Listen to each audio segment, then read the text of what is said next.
Здравствуйте, с вами Елена Глозман, семейный и парный психотерапевт, ДПДГ-терапевт, автор книг «Любящая семья. Рождение эмоциональной близости» и «Счастливый брак. Практическое руководство для пар по созданию эмоциональной и интимной близости». Я решила снять для вас ролик по поводу, в чем различие между эмоциональной и интимной близостью, потому как я вижу, что почему-то многие из моих коллег абсолютно путают эти два разных термина.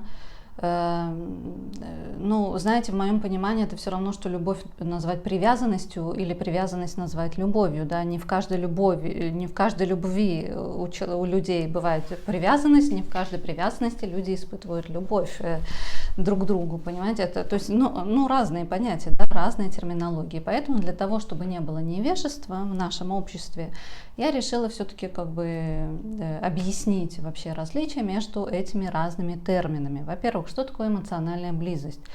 Этот термин ввела лично я в 2015 году, когда я начала писать, то есть я, в принципе, писала об этом и раньше, писала разные статьи по этой теме, как помочь сблизиться родителям с детьми, да, в конечном итоге я назвала это «создать эмоциональную близость» и расписала этот метод по своей работе, так как я работала, да, то есть метод заключался в том, что человек, который не испытывает эту эмоциональную близость с самим собой, да, который не понимает себя, не осознает свои сложности, свои травмы, которые, в принципе, влияют на интеракцию с другими людьми, не способен создать эмоциональную близость с другими людьми, понимаете? То есть это важно, скажем так, работа над самим собой, на терапии, я прошу прощения. Те люди, которые говорят о том, что я читаю книги и слушаю лекции, и так я работаю над собой, вы меня простите, это не называется работа над собой, это называется вы расширяете свой кругозор, но вы не работаете над собой, потому как я исхожу из того, что человек все-таки не осознает себя, не осознает свое поведение в тех или иных ситуациях, соответственно, он не может сам работать над собой, для этого должен быть человек извне, который поможет ему это сделать. Это первая часть. Вторая часть, да, когда люди начинают понимать вообще свое влияние на других, влияние других людей на себя, когда они начинают учатся, прошу прощения, воспринимать детей, мужа, жену такими, какими они есть, да, никаких ярлыков не навешивая, да, не придумывая качеств, которых там никогда и не было, и никогда не будет. То есть осознавание вообще, кто есть те люди, которые находятся рядом с вами, и, конечно же, работа над коммуникацией. И я этот метод расписала, написала 2 книги для тех, кто интересуется, пожалуйста. Как я сказала уже в начале, «Любящая семья. Рождение эмоциональной близости», «Счастливый брак. Практическое руководство для пар по созданию эмоциональной и интимной близости». И во второй книге, действительно, то, что касается парных отношений, я пишу об интимной близости. Также интимная близость, она необходимая часть парных отношений, но, опять же, она не может существовать без того, как в парных отношениях есть эмоциональная близость. Окей? Теперь, что происходит обычно с некоторыми коллегами, назовем это так, да, которые описывают, то есть они описывают, допустим, да, то, что свойственно эмоциональной близости, но называют это абсолютно другим каким-то словом, да, и поэтому давайте вообще мы рассмотрим, что такое интимность, что вообще такое слово интимность для начала, да, чтобы потом говорить о том, что такое интимная близость. Я не поленилась, залезла в словарь, да, прочитала, посмотрела в словаре 1907 года полный словарь иностранных слов Попова. Окей, и вот что такое интимность. Интимность произошло от французского слова intimate, которое в свою очередь произошло от латинского intimus, и то, что значит внутренний, искренний. Окей, и то, как Попов в своем словаре дал интерпретацию слова интимность, это очень близкие отношения, тесная связь, которые обыкновенно не обнаруживают или не выражают публично.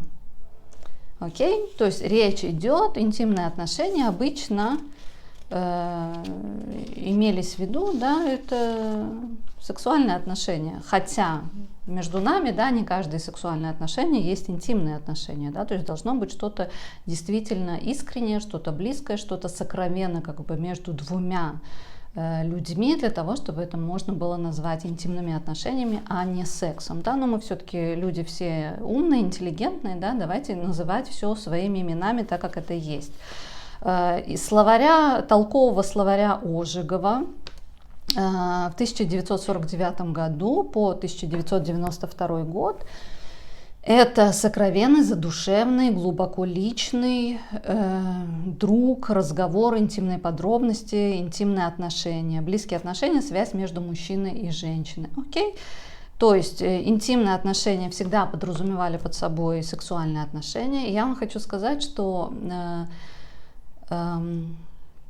термины, да, то есть я не просто так отношусь к словарям, ну, я все-таки придаю больше значения к словарям этих годов, да, чем то, что написано сейчас в интернете, потому что все понамешано, все часто информация не соответствует как бы действительности, и, ну, я вам хочу честно сказать, иногда мне это напоминает, знаете, ну, как произведение Орвелла, Джорджа Орвелла, 1984, когда там менялась власть, и сразу же, то есть там был отдел, который был ответственный за смену информации, и все газеты, значит, автоматически все у них менялась информация, да, в этих газетах, как будто так и всегда и было, окей, и поэтому, слава богу, в наше время все-таки можно поднять прежнюю информацию, да, прежних годов. Это касается не только слова интимность, это касается много другого. Я уже рассказывала в предыдущих роликах, как я искала информацию о различиях мозга между мужчинами и женщинами, и все статьи, которые, ну, это я тогда писала книгу 20-21 год, да, все статьи на тот момент говорили о том, что мозг мужчины и женщины, они абсолютно одинаковые, и вот были мифы раньше, что вот это было иначе. Но так как я помнила на учебе еще своего бакалавриата, да, что в принципе это было совсем иначе, да, я все-таки умудрилась как-то найти исследования, да, для того, чтобы вписать это в свою книгу, для того, чтобы были подтверждения все-таки исследователей, да, а не просто мои замечания, мои наблюдения, да, как бы за людьми во время терапии, ну, как-то мне вот хотелось, чтобы тоже были подтверждения. И поэтому я больше доверяю как бы словарям, прежним, по которым я выросла по этим словарям, да, и следующее поколение как бы выросло по этим словарям. То, что пишется сейчас, меня мало интересует. Окей.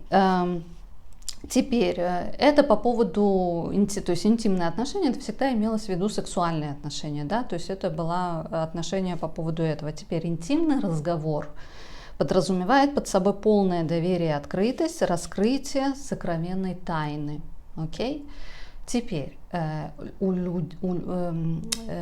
пары, да, в которых присутствует, или в семье, да, где присутствует эмоциональная близость, это не говорит о том, что все разговоры, они интимные, все разговоры интимного характера, да, то есть если я сейчас беру вот этот вот сокровенный разговор, потому как я свято верю, да, что мы не открытая книга для своих близких, мы имеем полное право делиться определенной информацией или не делиться определенной информацией. Есть определенные события в нашей жизни, за которые нам может быть стыдно, за которые нам может быть страшно, за которые нам может быть неприятно, да, мы можем не хотеть, чтобы другой человек об этом знал. То есть эмоциональная близость, она может включать в себя сокровенные разговоры, да, но по выбору, тогда, когда это уместно, и эмоциональная близость не состоит из интимных разговоров, понимаете? То есть важно понимать, насколько вот все эти мелочи, насколько они отличаются, понимаете, насколько все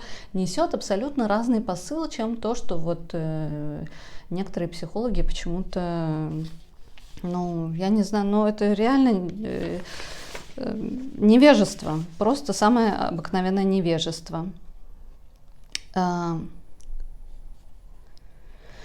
Дополнительные проблематичные моменты, да, слово интимность подразумевает под собой своего рода слияние.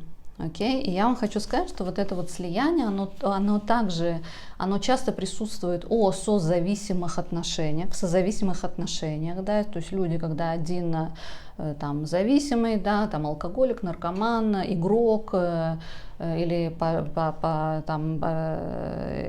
изменам, да, как бы, а второй вот все это дело поддерживает, понимаете? Ну, как вы понимаете, это не есть здоровые отношения, ну, по крайней мере, когда я пишу об эмоциональной близости, я это воспринимаю как очень болезненное, окей, это не здорово, то есть не должно быть слияния, да, как бы, то есть когда я пишу об эмоциональной близости, не могут люди быть эмоционально близки, если каждый из них не состоялся как личность.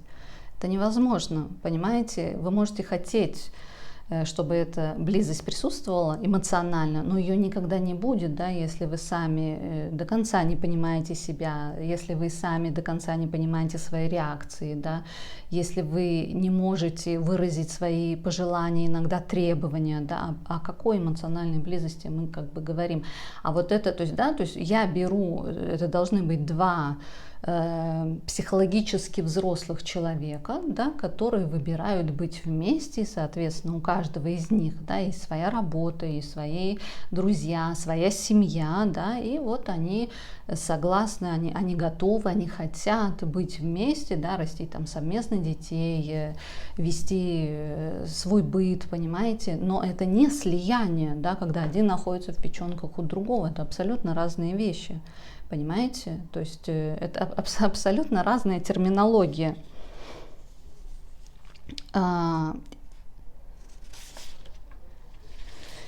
И это, в принципе, как бы основное то, что я хотела сказать. Я надеюсь, что это сделает, то есть это как-то упорядочит вот это понимание, что же такое эмоциональная близость. Я еще раз говорю, что невозможно достичь эмоциональной близости в отношениях, неважно, насколько вы этого хотите, да, и я я уже действительно практикую достаточно много лет, и я видела и продолжаю видеть достаточно семей, у которых, неимоверное желание как бы действительно очень сблизиться со своими родственниками, но они никогда не смогут это сделать, пока они не пройдут терапию, пока они не начнут воспринимать объективно как бы своих близких, пока они не научатся выражать здоровым образом свои мысли на уровне взрослого психологически человека, не ребенка, да, который там ножками потопал, покричал, а почему покричал, я сам не понял, почему я покричал, понимаете? То есть это длительный процесс, и те люди, которые берут